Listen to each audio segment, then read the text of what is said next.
You were talking about about the authors and about the editorial process, but I wanted to sort of ask you some questions. American Journal of Hypertension had a really great compendium a few months ago, and you mentioned there's a new compendium being released in May, and it's focusing on health equity in order to prevent hypertension. Would you like to give us a preview of this, about its importance and what it's going to include? Any sneak peeks? Well, I won't go into detail, but it is about equity and social disparities in health and how they impact health, and what can we do to prevent cardiovascular disease and hypertension. It is based on the Restore network, that involves a number of individuals who are also involved with the CDC, and not only includes some of the social disparities that we can work on, but also nutrition for prevention of hypertension, the barbershop approach that was published in the New England Journal of Medicine a few years ago, and that has been developed in some states in the US, that contributes to the awareness of hypertension, which is one of our big problems.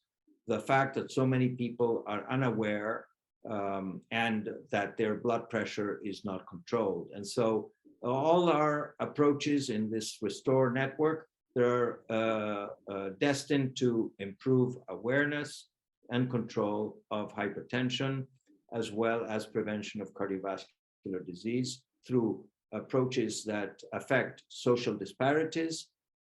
Secondly, that are related to nutrition, groceries, and so on, that are very important. And it's an important aspect because, particularly in today's day, with inflation, the cost of natural products that we eat has gone up enormously, and many of the nutrients that people tend to go to because they're cheaper are really not very healthy. And so healthy eating, unfortunately, has become even more expensive, and it is critical to try to adhere within our possibilities to healthy eating in order to prevent cardiovascular disease and elevation of blood pressure. So this is in different chapters, in different manuscripts, what will be the object and the nature of this particular compendium. Fabulous. So on the topic of cost and equity, I think the compendiums are freely available. Am I not right? They're open access and free for readers? Yes. Yes.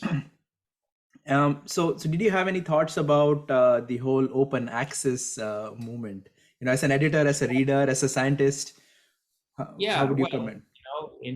As a scientist, I have no doubt that we want to make knowledge, especially recently acquired knowledge, available to scientists and to the population as far as possible, as soon as possible. And that is one of the ways to achieve this is indeed through open access.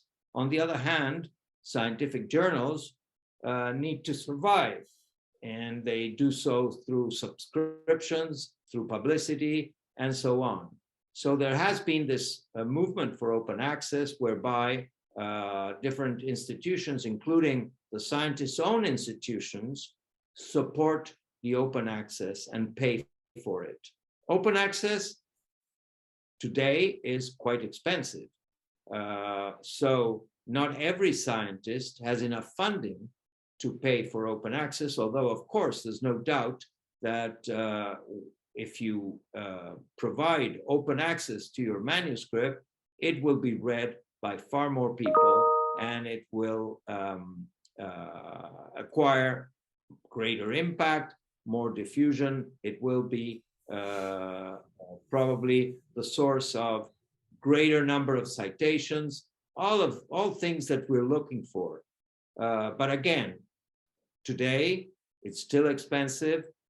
There are arrangements between some institutions and some journals, such that, for example, McGill University has arrangements with some journals that will provide open access to McGill scientists, but they are not necessarily the journals that I want to publish in.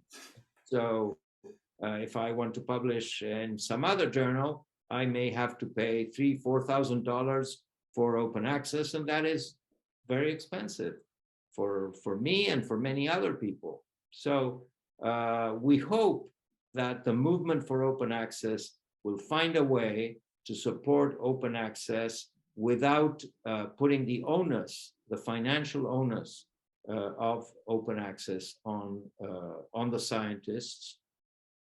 And we'll have to see how this movement moves forward. There's a lot of enthusiasm for it, but it has not yet achieved its objectives. And so open access still remains in many of the journals a little beyond our reach. You know, for I'm not really sure about Canada, but I know that the National Institutes of Health here in the United States, and I admit that I don't know that much about it because I just submitted my first R01 and everything about the budget was just a whirlwind. I had 15 people helping me, and I'm not really sure even what I submitted in the end. But I do remember that there is a new requirement for open access and that the NIH is going to require that for future. And that really was a huge chunk that increased my budget by a lot, from $400 to $600 a journal to, thousands of dollars for a journal. So do you think the American Journal of Hypertension is going to change that idea of open access? And I also know that other journals have an association with, societies that makes it a little cheaper. Any thoughts about that with the new NIH requirements coming out? Or so for us in Canada, it's the same thing. Okay. The CHR also requires open access. Or depositing the manuscript in repositories that are accessible with open access, even within the first year, because some of the arrangements required a year during which there was no open access, after which there had to be open access. So of course, this is really beyond us as editors. It affects Oxford University Press, the organization that is responsible for producing the journal, and they have to. They're a profit organization that has to make a profit, and so we may want open access, but if we don't have a way of financing that open access, be it through the scientist, be it through the institution of the scientist, be it through some approach by granting organizations, it can't happen. So maybe at some point, there will be arrangements that will occur with institutions and whereby the open access cost will be distributed among more individuals. So the amount of money that the institutions will have to pay will be less, and it might be possible for open access to become much more universal than it is today. So we are not there yet. Most journals are not there yet. Most of the major scientific journals aren't there yet. And indeed, the granting agencies are demanding that any money they give for fellows, for trainees at every level, plus operating money, all of it has to be used to produce work that has to be open access. But how will we get there? It's a question mark that I don't think has an answer yet. That's really true. I mean, there is, for readers, the advanced access for the American Journal of Hypertension, those articles which are sort of the corrected proof versions, they are available for free until, of course, they are packaged in a volume. And I think there is the editor's choice Yes. that you select. Right. So Dr. Schiffrin selects an article from an issue to be the editor's choice, and that one is available freely as well. So there are some things, of course, that the journal has done to make this possible. I would like to ask you a question about beyond the editorial process. Now you are an extremely accomplished scientist. You have been an administrator. You have been a physician, and now an editor. What advice would you give to someone who is just starting off their career, as a scientist or as a doctor in the field of hypertension, as a clinician? Well, first, you have to decide to do what you like. I like what I do. And I think that liking what you do is critical in order to succeed. Second, for me, the sky is the limit has always been my mantra. I don't like to accept that there are limitations, which there are. Of course there are. But you have to approach the problems that you want to tackle as if there are no limits, and attempt to resolve the questions that you pose yourself with whatever techniques are available. Do not become a slave of one technique. That has been my approach. I've gone from looking at small vessels to doing single cell sequencing, and in the way doing all kinds of approaches to answering the questions. That is the most important thing. How do you answer the questions? And be sure that the methods are adequate for answering your questions, and that the methods are rigorous, and that you are absolutely sure and certain about the methods that you use to approach any of the questions that you want to answer. After that, well, you do whatever you like and whatever you have in your imagination, and be original. Do not become a me too. It's very critical to be original and to answer new questions and to tread where the gods don't dare to tread.